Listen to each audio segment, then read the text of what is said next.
What is up, Flick fans, and welcome back to my channel. I have been so excited to make this video for you guys. It's a list that I have been working on for months, and I think I finally perfected it. And when I say perfected, I don't mean, well, this is the perfect list. This is the penultimate list that you guys need to follow for 2018. Now, these are just my personal favorite films of 2018. Not necessarily the most well-made, not necessarily the ones that's made the most money. These are the ones that I am going to go back to. These are the movies that impacted me personally the most. What I want to know, you guys put your lists in the comments section below. What was your favorite film? What was your top 10? If you want to know my top 25, I just released a video a few days ago telling you guys my number 25 through number 11. That list is on my channel right now. So technically, those are my honorable mentions. But just in case you missed that video, I will tell you guys, let's go with 5 honorable mentions. 5 movies that almost made my top 10 list. And those 5 films are Won't You Be My Neighbor,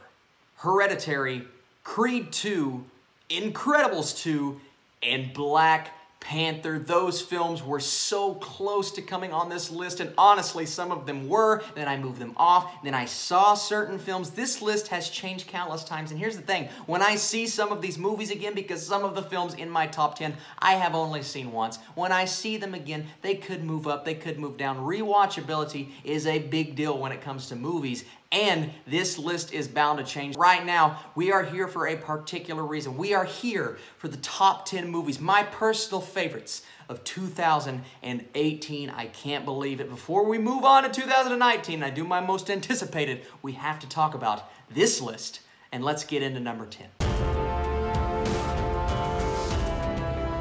And at number 10 is a movie that I just saw. A lot of people were telling me, Austin, you have to see this movie before you make your 2018 list. I'm so glad I saw it. No, it's not Vice. I actually did not have a chance to see Vice. I wanted to see it so bad that if Beale Street Could Talk, I missed those 2 movies. They could possibly be on this list, but I will watch them eventually. We are talking about The Favorite, directed by Yorgos Lanthimos. Here's the thing about my top 10 list. You have very good independent films, you have films that mix both genres, and then you have blockbusters because, of course, I am a superhero blockbuster guy. But The Favorite is probably the artsiest of the bunch. This thing has shot after shot after shot that just had me salivating for what was going to happen next. And then you have an interesting story between these 2 women who are fighting over the love of this queen. They are fighting to be the favorite. You see what they did there, but the performances are truly magnificent. You have Emma Stone, who was so good in this role. You have Olivia Colman, Rachel Weisz, all of them deliver. Nicholas Hoult giving one of the best performances I have seen him give in his lifetime. This film is full of everything you want in an independent, artistic style movie with a very interesting ending that some people may not like. I like the open-endedness of an ending like that, but some people don't. But that's number 10 on my list. At number 9, probably the first controversial movie on this list, and I don't know why. I really enjoyed this movie. Sure, some things need to be taken at face value. It doesn't really dive deep into topics like the trailer kind of told you it would. This is a movie about 2 guys who become really good friends. They have to put aside their differences, and I'm talking about Green Book. Green Book delivers some of the best performances I have seen all year. Mahershala Ali is incredible, and I love him in this movie, but for me, Viggo Mortensen is just so good. He's so funny. He's so likable. Sure, he's not done the smartest things in real life recently, but I loved him in this movie. I love their chemistry. I love the emotion. I'm taking some things in ways that other people may not be taking them, but this movie gave me everything that I wanted personally because I just wanted to focus on the relationship. I wanted to focus on these 2 characters because they established them in the beginning as something that is so interesting, and this could blossom into one of the better relationships with really good chemistry that I have seen all year.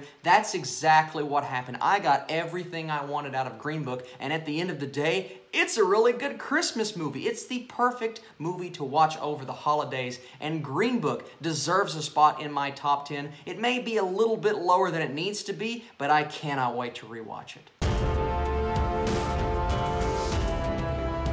All right, we've done some independent movies. Let's get into the action and what I think to be the true best action movie, pure action of the year, and that is Mission Impossible Fallout. In my opinion, the best of the franchise. Tom Cruise is doing what Tom Cruise does. He's running, because he's always running. You bring in Henry Cavill, you bring in new supporting characters, and Christopher McQuarrie he has this franchise in this grasp right now that he is not letting go of, and he improves on every element that he brought in the last film.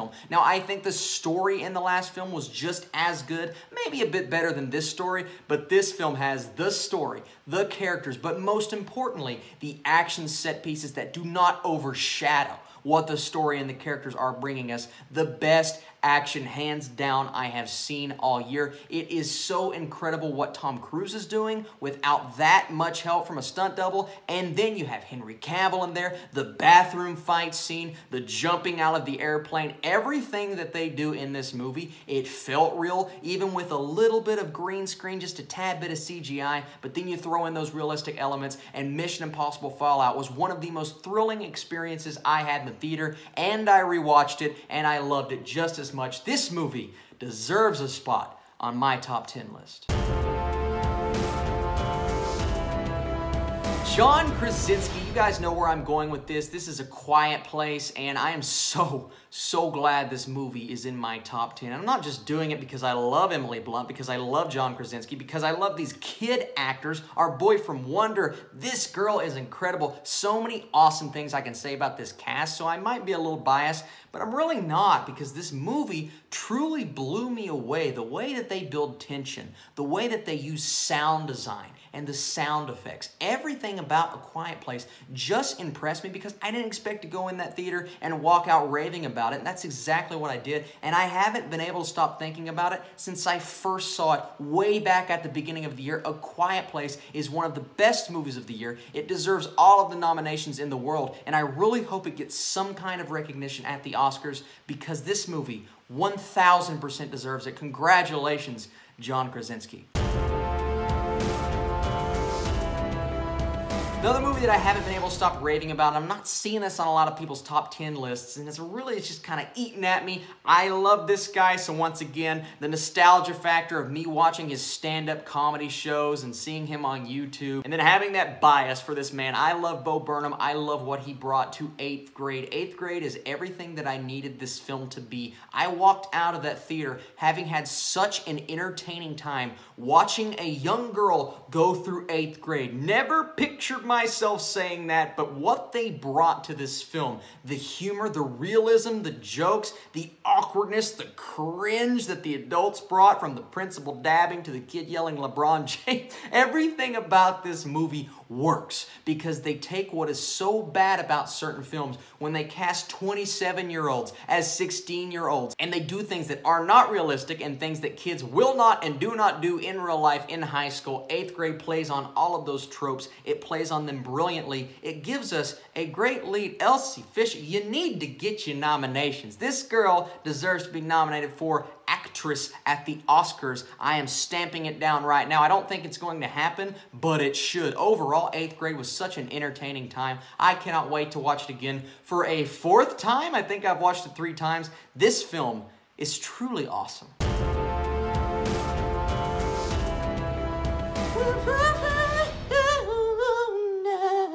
Nowhere near as good as they do in the movie. Listen, I watched A Star is Born. I loved A Star is Born. I walked out of that theater just not raving about, no, you know what? I was raving about this movie. It was so incredible what Bradley Cooper, these first-time directors, man, look at this. Bo Burnham, John Krasinski, Bradley Cooper. A man who has been in the industry for a long time, but Bradley Cooper really turned a new leaf here and brought us a film that was visually pleasing, some of the best cinematography, and color correction. The color grading in this movie is great. The story, it's a bit cliche. It's something we have seen before, but they put a new spin on it, and they give you such interesting characters, and this relationship really packs a punch, and it makes this movie what it is. And then you get to that very emotional ending, what these characters go through, and then that side performance by Sam Elliott in there, that emotion that he brings, and just in that one scene where they're in the car, you have people like Dave Chappelle in this movie. This film is full of so many surprises, so many awkward moments, so many moments that you just wish you were there with the characters so you could hold them and comfort them for what they are going through. And then, to top all of that off, one of the best soundtracks of the year. This music is remarkable, and the way that the concert scenes were filmed,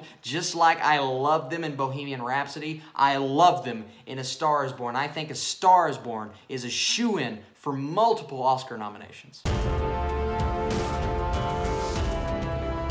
Truly what I believe to be the most well-made movie of 2018. It's not my personal favorite because it's not one that I see myself going back and rewatching, and that's fine. That doesn't make it any less than what it is, but I believe this is the best movie of 2018 in terms of how a film is made, how it's written, what goes into the directing, and that is Roma. I am talking a movie on Netflix is probably the most well-made film of 2018. Roma delivers everything that you want it to deliver. When you see the trailer for this movie, you're like, okay, this is gonna be super artsy, it's gonna be a little slow, it's black and white, I don't know if it's gonna be for me. And honestly, during the first hour, I kind of felt that. I'm like, okay, it's a little slower than I anticipated. Every shot is glorious, and I'm taking nothing away from that. But once something happens later on in the film, and once that hits, from there on out, the entire film is this emotional thrill ride, and the movie is shot so well that you're sucked in. I truly wish I was able to see this in a theater. I still have not been able to. I don't think I will be able to because it's not been playing near me anywhere. But Roma is just a beautiful experience. Please, if you have Netflix, watch this movie. If it doesn't suck you in, give it a chance. If it doesn't after the first hour and a half, well, maybe it's not for you. But for me, Roma is so good, I have to put it in my top 5. I just have to. You guys are probably thinking, Austin, you got all these independent movies on here. Those are really your favorite movies? What happened to the blockbusters? Where are the superhero movies? You guys know I'm a big superhero guy, and I'm actually, I'm wearing the shirt thanks to my in-laws. I'm talking Spider-Man Into the Spider-Verse. They knew how much I love this movie. Everybody knows how much I love this film because I have been raving about it consistently since I saw it for the first time. And here's the issue. Here's the problem I'm facing here. I've only seen this movie once. I have seen other films on this list like 5, 6 times. I have only seen Spider-Verse once, so when I rewatch this, keep a keen eye on my Letterboxd page because when I log this in my diary, I will go adjust this list, whether it moves up or down. It could stay in the same spot, but that's no fun. Spider-Verse is such a great movie. I hope it has that rewatchability factor, but just talking about the first time I saw it, my goodness, is this not one of the best Spider-Man movies you guys have ever seen? Regardless of animated movie or live action, whatever, this film brings everything you want to Spider-Man. And guess what? There's not just one Spider-Man. There's like 5 or 6 Spider-Man, and every character gets fleshed out, and every character gets exactly what you want out of them. The only issue I had with the movie was Kingpin was a bit of a weak villain, but if they would have focused more on him, that may have taken away from the other Spider-Man, so I'm actually okay with that. Once your eyes get adjusted to that style and the background blur, you are locked in from A to Z, and the entire film is just one giant colorful thrill ride. Some of the best animation I've ever seen, some of the most fun I've had in the theater all year. I cannot wait to watch this film again. The soundtrack, the score, the characters, the voice acting, all of it, guys. I have raved about Spider-Man Into the Spider-Verse. I've talked about it in my superhero countdown in 2018. I've talked about it in 3 other videos. I just can't quit talking about this film, and that's why it's one of the best that I've seen this year. Avengers Infinity War. What? Threw you guys a curveball. Like, it doesn't mean I don't like the movie. This is one of my favorite movies like ever. I loved Avengers Infinity War. All I have done is talk about how incredible this film experience is. When I said I've seen certain movies like 5 or 6 times, I've seen this movie like 9 or 10 times, and I can't stop watching it. Everything about this film just sucks you in completely. And yes, I'm a fan of the Marvel movies, so I've had time to grow with these characters and see them build relationships and explore those character dynamics dynamics. Yes, that is all true, but this movie did everything I wanted it to do. Sure, it has a lot of storylines going on at once, but like I said, my superhero countdown, I trust the Russos, I trust what they do, and after watching it 2 or 3 times, I'm like, you know what? This film is actually better than I even thought, and it has moved up in my MCU list, it has moved up in most lists that I have it on, and just because it's not necessary, and listen, this list could always change because I have adjusted it multiple times, but right now, I have it at number 2. Alright, hope you guys commented, hope you made your predictions. A lot of you probably predicted Infinity War to be number 1, and there is only one movie that could have surpassed that. It's a movie I've been raving about on Twitter all year. You guys are starting to think, oh, is this what he's talking about? Yes, it's a movie that not a lot of people have seen. Maybe you haven't seen it, but this is my opportunity to tell you guys to go see American Animals. American Animals is my favorite movie of 2018. And yes, it hits close to home because I live in Lexington, Kentucky. This movie takes place in Lexington, Kentucky. So that tickled my fancy a little bit. And when I first watched it in the Kentucky Theater in Lexington, I was blown away by this story and how they mix documentary-style filmmaking with actual actors portraying these roles, and it is blended together so beautifully. I don't know why this movie's not being talked about more. It confuses me. It utterly baffles me. I was so swept up in this story and these characters. This movie stars Evan Peters and Blake Jenner and Barry Keoghan, I believe is how you pronounce his name, and it all comes back to taste. Austin, what do you love? What kind of film do you enjoy watching? Well, I love a movie that is shot super well. I love one that is intense. I love like a thriller-esque drama, one that is kind of like, how are they going to pull this off? This thing is a heist film, no doubt, but it's a very different style heist film. I don't want to spoil why, but once you watch the movie and you see that ending, you're gonna say, yeah, that was definitely not the ending I expected, but I think that's something else that's so brilliant about the movie. The movie just throws you these curveballs. It doesn't do what you expect it to do, but I think that's the best part of the film. American Animals surprised me in every way. Yes, it hit close to home, so that probably helps, but all of those things combined, and the actors and the talent and the director, all of that, I love this film so much, and a big part of why I put it at number 1 is because I want this to encourage you guys. If you have not seen this movie, go watch it. It may not be a film for you, but it also may be a movie that you bop yourself in the head and you say, why didn't I watch that sooner? Regardless, I want to thank you guys so much for watching this video, supporting my channel, watching my honorable mentions video, getting pumped for that top 10 worst movies of the year because that list is coming, but we are talking about top 10 best, and this was such a thrill to make. I had a blast coming up with this list. Now I need to see your guys' comments in the comment section. What's your favorite movie of the year? What's your top 10? What's some underrated films, surprising, ones that disappointed you? Let me know. This is your space to talk. But don't talk about worst because that is coming, and most anticipated for 2019. Working on those 2 videos right now. Every Friday Netflix reviews, every Thursday theatrical releases. You guys are truly, absolutely the absolute best. I love all of you. I appreciate all of you. I will catch you guys later.